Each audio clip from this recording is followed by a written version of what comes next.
Hello friends, कैसे हैं आप सभी। आई होप आप सब अच्छे होंगे। तो स्वागत है आपका एक नए ब्लॉग में। तो यहाँ पे संडे का टाइम है ये, और यहाँ पे जो है ना उर्वी कर रही है ड्रॉअर की सफाई। तो सारे ड्रॉअर जो है ना, पहले जो उधर वाला ड्रॉअर ये इसने साफ़ कर दिया, ये मैं दिखा रही थी। तो ये इसने बिल्कुल अच्छे से सेट कर दिया है, सारा इसका सामान निकाल के फिर उसके बाद अच्छे से इसको सेटअप कर दिया। अच्छा, संडे का दिन इसलिए इसने चुना क्योंकि और दिन ये बिज़ी होती है। एक स्कूल ही इतना लेट है, और दूसरी ट्यूशन दो दो हैं, तो इसलिए बहुत ज़्यादा बिज़ी हो जाती है। तो आज इसका खुद से मन किया कि मैं इन सब चीज़ों को सेट कर देती हूँ। तो मैंने भी मना नहीं किया, क्योंकि बच्चे जैसे जैसे सीखते हैं, जो जो देखते हैं वो सीखते हैं। तो कई बार इन्होंने मुझे देखा है, तो इसमें मेरा बहुत ज़्यादा टाइम चला जाता है कई बार ड्रेसिंग को सेटअप करने में। अब यहाँ पे इसने इस वाले ड्रॉअर का सारा सामान निकाल के फेंक दिया बाहर, और फिर उसके बाद जो है ना इनको अच्छे से चेक कर रही थी। पहले तो चेक करने का मतलब जो जो चीज़ें इन्हें अच्छी लगी, तो ये वही है कि हाँ, सारी चीज़ें अच्छे से सेट कर दी। और पहले इनको देख रही थी, क्योंकि होता है ना क्रेज़, लड़कियों में ज़्यादातर होता है, जो ज्वेलरी वगैरह, कपड़े और सैंडल वगैरह इन सब का ज़्यादा शौक़ होता है। देखो पहन के देख रही थी लगा के, और अच्छा लग रहा था। तो मैं इसको कभी पहना नहीं है इस वाले नेकलेस को, और हमेशा रखा ही रहा मेरे पास ये। लेकिन अब जो है ना इसकी ज़रूरत इतनी पैसे भी नहीं पड़ेगी। सो बस ड्रेसिंग वाला एरिया तो उर्वी ने ले लिया था, वहाँ से वो सफाई कर रही थी, और यहाँ पे फिर मैं इधर लग गई थी। और ये जो छोटी अलमारी है, इसे डेली डेली तो हट नहीं पाती है। अब कभी कभार बाई चांस मुझे कोई भी टाइम मिलता है ऐसा, तो मैं इसको मतलब छुट्टी वाले दिन हमेशा ही इसको क्लियर करती हूँ। बीच में ऐसा लगता है कभी मैंने शाम को शुरू की सफाई, तो मैं ज़रूर करती हूँ। अब यहाँ पे जो है ना, ये इसके पीछे बच्चे जैसे कोई भी पेपर वगैरह फाड़ के गिरते हैं, और ये बिल्कुल अंदर चला जाता है, तो झाड़ू से भी बाहर नहीं आ पाता, तो वो वाली चीज़ हो जाती है। अब यहाँ पे जो है ना थोड़ी सी सफाई इसकी भी करी। अब यहाँ पे थोड़े बहुत जाले वगैरह भी लग रखे थे, जैसे दीवार के साथ। अब दीवारें जो है ना इतनी गंदी हो रखी, किसी रीज़न की वजह से पेंट नहीं हो पा रहा है, और पेंट नहीं हो पा रहा तो ये सफाई नहीं दिखती है। अब यही होता है। तो बस यहाँ पे जो है ना खिड़कियों पे मैंने थोड़ा सा स्प्रे मारा, और पहले खिड़कियों को भी चमकाया। अब लकड़ी की खिड़की हैं, और धूल इतनी जल्दी पकड़ लेती हैं, बहुत जल्दी। अब यही होता है कि मतलब कूलर यहाँ से चलता है, तो कूलर जितनी भी धूल बाहर से लेता है वो यहाँ पे आके जमा हो जाती है। तो ये चीज़ मतलब होती है हर किसी के पास ही। और विंडो बंद कर नहीं सकते, क्योंकि विंडो बंद कर देंगे तो कूलर की हवा नहीं लगेगी बिल्कुल भी। तो ये मेरे लिए बहुत ज़्यादा दिक्कत हो रही है इस चीज़ को लेके, क्योंकि अगर मैं विंडो बंद कर दूँगी तो कूलर फिर वही है, गर्मी चलाने का कोई फ़ायदा ही नहीं होगा। इसी वजह से विंडो हमेशा खुली रखनी पड़ती है, उसी वजह से धूल मिट्टी इतनी आ जाती है बहुत ज़्यादा। खैर चलिए, ये तो चलता रहता है। अब सफाई चलती है तो ये भी याद आ ही जाता है, और माइंड में ये सारी बातें ऑटोमेटिकली आ जाती हैं। तो बस यहाँ पे जो है ना इसी तरीके से मैंने इसको अलमारी को सेट कर दिया, और फिर उसके बाद एज़ यूजुअल बच्चों के जो बैग्स हैं वो मैं यहाँ रखती हूँ, तो वो मैंने यहाँ पे रख दिए। आज संडे है तो बच्चे कहीं नहीं जाएंगे, ना तो स्कूल ना ट्यूशन, और दूसरे ट्यूशन भी नहीं, क्योंकि दोनों ट्यूशन की छुट्टी है। तो इसलिए बैग शायद ऐसे ही सेट रहेंगे। अगर इनका कोई काम हुआ स्कूल का तो कर लेंगे, अदरवाइज़ ये यहाँ से हटने वाले हैं नहीं कल तक। सिंगल रूम जब होता है ना, ये दिक्कतें सभी के साथ आती हैं। चीज़ें जो है ना मैनेज करने में बहुत ज़्यादा समय भी लग जाता है, और दिमाग भी, और इतना ज़्यादा कि मतलब मैनेज हो ही नहीं पाती हैं। वो जैसे तैसे करके मैनेज करनी पड़ती हैं। एडजस्ट करने वाली बात है बस, और कुछ नहीं है। तो बस यहाँ पे जो है ना झाड़ू वगैरह लगा रही थी मैं। काव्या आई नहा, उसके बाद अब उर्वी गई है। तो बस यहाँ पे ये ऊपर वाला पोर्शन जो है ना ड्रेसिंग का, ये मैंने फिर सोचा इसको भी एकदम से सेट कर दूँ, क्योंकि जिस दिन ट्रॉफ़ी मिली थी, ट्रॉफ़ी लाके ऐसे ही रख दी थी, लेकिन जगह नहीं बनाई थी उसकी। अब जगह इसकी सोच रही हूँ कि यहीं पे बीच वाले रो में बनाऊँगी, और या फिर ऊपर वाले में, जिससे जो है ना अच्छी लगेगी यहाँ पे। तो यहाँ पे जो है ना पहले तो ये स्प्रे मेरे इतना काम आ रहा है ना बहुत ज़्यादा। इवन मैं सोच रही हूँ कि जब मैं ये स्प्रे मतलब ख़त्म हो जाएगा ना, तो मैं इसके अंदर कुछ भी ऐसा सरफ़ वगैरह का पानी जिससे भी साफ़ हो सके, ऐसी चीज़ें भर के रख दूँगी। क्योंकि स्प्रे वाली चीज़ें होती हैं ना, तो उससे बहुत जल्दी, स्प्रे वाला कोई भी ऐसा बर्तन होगा तो उससे बहुत जल्दी क्लीनिंग हो जाती है, और दिक्कत नहीं होती बिल्कुल भी। तो बस यहाँ पे जितना भी सामान था ड्रेसिंग में, सारा मैंने बाहर निकाला। पहले ड्रेसिंग पूरा क्लीन किया, और क्लीन करने के बाद देखो ट्रॉफ़ी लगा दी मैंने यहाँ पे। अब ट्रॉफ़ी तो लगा दी है, और अब उसके बाद जो है ना बारी आती है मिरर की। तो मिरर भी इसमें बहुत अच्छे से साफ़ हो जाता है। पहले तो इसके झाग वगैरह से आ जाते हैं, तो मतलब अगर आपके पास पेपर है, न्यूज़पेपर है, तो उससे भी साफ़ कर सकते हैं। वरना कोई ऐसा भी जो सूती कपड़ा होता है कॉटन वाला, उससे अच्छे से साफ़ हो जाते हैं।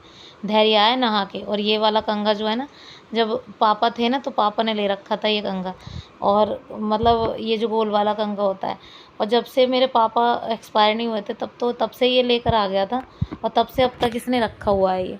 और बोलता है हमेशा मैं मतलब मैं ही काटूँगा इससे बाल। तो ये चीज़ होती हैं, छोटी-छोटी चीज़ें ना बहुत बार याद दिलाती हैं। मम्मी भी पापा भी, मतलब हर चीज़ में दिन में कम से कम 10 बार नहीं याद आए तो कुछ नहीं आया, मतलब किसी न किसी चीज़ को लेके आ ही जाते हैं। तो ये माइंड से तो जाते नहीं हैं, लेकिन ऐसी चीज़ें जब सामने आ जाती हैं तो एकदम से जो है ना आँखें भर आती हैं और मन एकदम से भारी हो जाता है। तो ये मेरे बच्चे भी करते हैं, मतलब इस चीज़ को फ़ील करते हैं कि ये चीज़ हमें नाना ने दी है, नानी ने दी है, तो उस चीज़ को लेके बच्चे थोड़े पॉसेसिव हो ही जाते हैं। तो बस यहाँ पे देखो शीशा क्लीन हो गया बिल्कुल अच्छे से। तो मैंने तो आज न्यूज़पेपर से ही साफ़ किया है। मेरे हाथ में कपड़ा था लेकिन न्यूज़पेपर से एकदम से क्लीन हो गया, ये देखो इस तरीके से। अब ये क्लीन हो गया, फिर उसके बाद बस बारी आती है पोछे की। अच्छा, इस लिक्विड को आप पोछे में भी डाल सकते हैं चाहें तो, अदरवाइज़ मैं तो देखो सर्फ़ वगैरह का पोछा लगाती हूँ। सर्फ़ वगैरह का पोछा मुझे सबसे बेस्ट लगता है, क्योंकि सर्फ़ से जो है ना एकदम से जो भी है सीला-सीला सा फ़र्श होता है इस मौसम में, थोड़ा चिपका-चिपका टाइप तो वो नहीं होता। और दूसरा, अगर कुछ भी चिकनाहट वगैरह है, जैसे कुछ भी फ़र्श पे लगा हुआ है, तो वो चीज़ भी एकदम से साफ़ हो जाती है। तो गाइज़ मैं नहा ली थी, बच्चे भी नहा लिए। फिर उसके बाद अब ये दोपहर का टाइम हो गया, दोपहर का तो नहीं हुआ, करीब 11:30 बज रहे हैं। काम वाम ख़त्म हुआ, नहाई। फिर उसके बाद आज जैसा कि संडे है, मेरा खाना नहीं बना सुबह, तो बस अभी जो है ना मुझे खाना बनाना है खिचड़ी। तो जो मूँग दाल की खिचड़ी है, जो खिली-खिली वाली, वो मैंने कई दिनों बनाई भी नहीं है। तो अभी जो है ना आज मैं वो बनाने वाली हूँ। तो बस यहाँ पे टमाटर, हरी मिर्च और प्याज तीनों चीज़ें चॉप करूँगी पहले तो बस यहाँ पे चावल ले लिए, दाल ले ली, दोनों को मिक्स कर दिया। फिर उसके बाद छोंकने की बारी आई, तो बस ऐसे ही जैसे कि मैं पहले प्याज, टमाटर, हरी मिर्च सारी चीज़ें एक साथ डालती हूँ। प्याज फ्राई होने के बाद टमाटर वगैरह ऐड कर दिए, फिर उसके बाद इसमें नमक ऐड कर दिया। लाल मिर्च, हल्दी वगैरह का इसमें यूज़ होता नहीं है। तो जो सिंपल सी खिचड़ी है वो जितनी सिंपल हो उतनी ज़्यादा अच्छी लगती है। तो ये वाली खिचड़ी जो है ना हमेशा मेरे बच्चों को और मुझे हमेशा ही पसंद आती है। तो मैं जब भी मौका ढूँढती हूँ इस खिचड़ी को बनाने के लिए, तो मुझे जो बहुत अच्छी लगती है। अब ऑप्शन भी नहीं रहता ना कुछ भी, तो ये सबसे बड़ा ऑप्शन है मेरे लिए और सबसे बेस्ट। तो मैं इसको बना लेती हूँ और मेरा जो है ना काम हो जाता है इससे। तो जी बस जितनी क्वांटिटी में मुझे इसमें पानी चाहिए था मैंने चढ़ा दिया है। अब इसमें 2 से 3 सीटियाँ लगेंगी और सब वो खिचड़ी जो है ना बन के रेडी हो जाएगी। सो गाइज़ यहाँ पे खिचड़ी मेरी बन के रेडी हो गई थी, ये देखो, और खिली खिली वाली एकदम से टेस्टी खिचड़ी बन के रेडी हो गई थी। चटनी मेरे पास ऑलरेडी रखी हुई थी, मैंने परसों बनाई थी। और चटनी जो है ना इतनी जल्दी से टमाटर वगैरह की आप बनाते हो तो वो इतनी जल्दी से ख़राब नहीं होती। तो यहाँ पे जो है ना खिचड़ी हमेशा मुझे चटनी के साथ ही अच्छी लगती है, तो फिर वो चाहे मूँग दाल की हो चाहे चने दाल की। और मेरे बच्चे भी बहुत खुशी से खा लेते हैं चटनी के साथ खिचड़ी। इवन आज मैंने पापा के लिए भी जब खिचड़ी भिजवाई ना नीचे, तो मैंने चटनी के साथ भिजवाई। सो बस खाना वगैरह खा लिया और यहाँ पे जो है ना उर्वी कर रही थी पेंटिंग। पेंटिंग तो क्या ही कर रही थी, मतलब धैर्य का एक मतलब वो था ड्राइंग का पेज, उस पे होमवर्क मिला था उसे। तो इसमें जो है ना ये डॉग बना हुआ है, इसमें जो है ना कलर मतलब वाटर कलर लेके और उंगली से पेस्ट करना है इसमें कलर।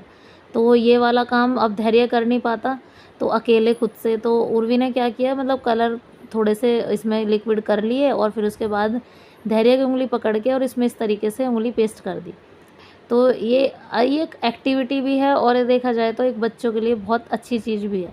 तो बच्चों के लिए माइंड में मतलब आएगा भी नहीं इतनी जल्दी से कि मतलब उंगली से अगर हम कोई वाटर कलर हो उसको पेस्ट कर दें तो ये बहुत ईज़िली पेस्ट हो जाता है। ये मतलब मैटर ये करता है कि आपकी जो शेप है ना वो अच्छी हो। जिस तरीके से ये डॉग की जो शेप है ना ये अच्छे से दी हुई है। इवन इसमें नाक, कान, नोज़, नाक, कान, आँख जो है ना इतने मतलब उस तरीके के नहीं दिए हुए हैं जिस तरीके से आपको मतलब कलर से इजीली हो जाएगा फेस वगैरह पे भी, सब चीज़ पे। तो मुझे बड़ी अच्छी लगी ये चीज़ और मेरे को पसंद भी आई। मतलब कलर था ऑरेंज कलर, तो ऑरेंज कलर था नहीं इसमें, तो मैंने उर्वी को बोला कि मतलब उसमें रेड कलर में और थोड़ा सा येलो मिला लोगी तो वो ऑरेंज कलर की शेप, मतलब ऑरेंज कलर हो जाएगा ये। तो ये चीज़ हुई और ये अच्छा भी हो गया है, देखो ऑरेंज कलर आ भी गया। तो यहाँ पे धैर्य के करने के बाद ना फिर उर्वी ने खुद से कर दिया इस तरीके से उंगली से, और सबको इंटरेस्ट भी आ गया। और मैं जब वीडियो शूट कर रही थी ना तो मुझे भी कई बार बच्चों वाली ये चीज़ों में ना बहुत अच्छे से इंटरेस्ट आ जाता, बहुत अच्छा भी लगता है। तो कभी कभी बचपन आ ही जाता है। हम भी उस टाइम पे थे तो हमने बहुत सारी एक्टिविटी वगैरह की थी। ड्राइंग की एक्टिविटी हमेशा ही पसंद आती है। इवन जो मूवेबल एक्टिविटी होती है ना उनसे ज़्यादा ड्राइंग की जो एक्टिविटी होती है ना वो ज़्यादा मुझे पर्सनली ज़्यादा अच्छी लगती थी। उसके बाद ये जो बॉल दी हुई थी डॉग के साथ में, इसमें फिल करने थे कलर, वाटर कलर इस तरीके से, और 2 से 3 कलर दिए हुए थे इसमें, और एक था स्काई ब्लू, एक ऑरेंज और एक घिया कलर कुछ टाइप था, सी ग्रीन मतलब, इस तरीके का कलर था। और उस तरीके से उर्वी ने करके इसको रेडी कर दिया। और हमारे टाइम पे ना हम वाटर कलर इतने अच्छे से यूज़ नहीं कर पाते थे जितने अच्छे तरीके से अब बच्चे यूज़ कर लेते हैं। तो मुझे तो एक्सपेक्ट भी नहीं था कि मतलब ये उर्वी इतने अच्छे तरीके से वाटर कलर यूज़ करेगी। इवन उसने बहुत अच्छे तरीके से किया। सो बस इसी के बाद फिर मैंने वीडियो भी एंड किया। सो आई होप आप सबको मेरा ये वाला वीडियो पसंद आया होगा। पसंद आया हो ना किसी भी वजह से तो लाइक किए बिना तो मत जाना। चैनल पर नए हैं तो प्लीज़ चैनल को भी सब्सक्राइब कर देना। मिलती हूँ नेक्स्ट वीडियो में। Till then bye bye and take care.